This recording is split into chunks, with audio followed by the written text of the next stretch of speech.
Maybe just start reading some of her works, And the poem I'm going to read from is called دلم برای باغچه میسوزد. I feel pity for the garden. And this is one of my favorites. And the reason is, coming from Iran, I've read quite a lot of poetry that you can label political. But this poem, like in this poem, personal becomes political so organically, like with no effort whatsoever. I mean, when I read it, you'll know what I mean.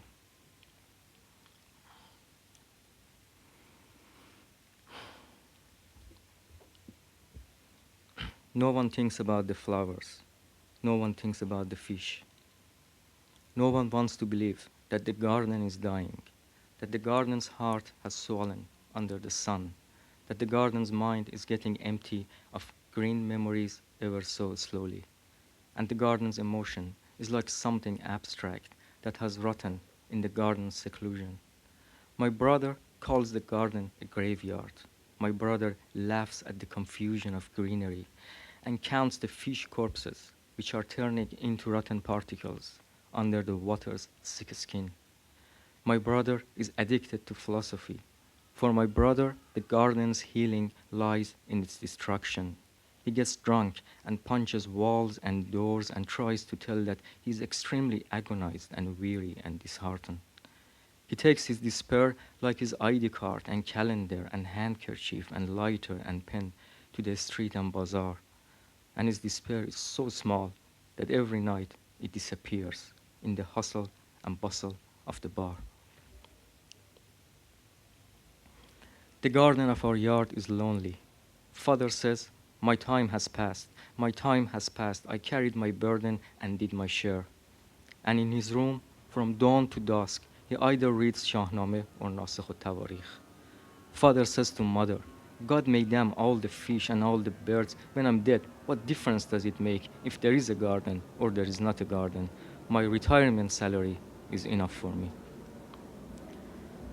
My mother's entire life is a prayer rug spread at the threshold of the fear of hell. My mother checks everything in search of a sin, and she thinks that the blasphemy of a plant has polluted the garden. And my sister, who was a friend of flowers, and every time mother beat her, took the innocent complaints of her heart to their simple and kind gathering, and sometimes treated the family of fish to cookies and sun. Her house is at the other side of the town. She, in the middle of her artificial house, with her artificial goldfish, and sheltered with her artificial husband's love, and under the shade of artificial apple trees, sings artificial songs and makes real babies. She, whenever comes to visit us, and the fringe of her skirt gets tainted by the garden's poverty, takes a bath of perfume. She, whenever comes to visit us, is pregnant. That's so beautiful.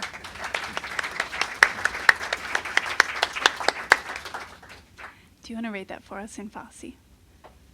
Okay, I can. I'm going to read.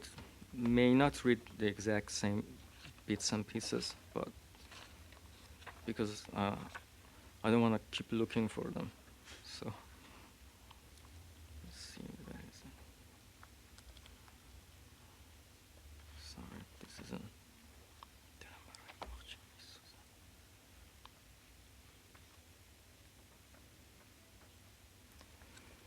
دلم برای باغچه می سوزد. کسی به فکر گلها نیست. کسی به فکر ماهی ها نیست. کسی نمی خواهد باور کند که باغچه دارد می میرد. که قلب باغچه در زیر آفتاب ورم کرده است. که ذهن باغچه دارد آرام آرام از خاطرات سبز تهی می شود. و حس باغچه انگار چیز مجردی است که در انزوای باغچه پوسیده است.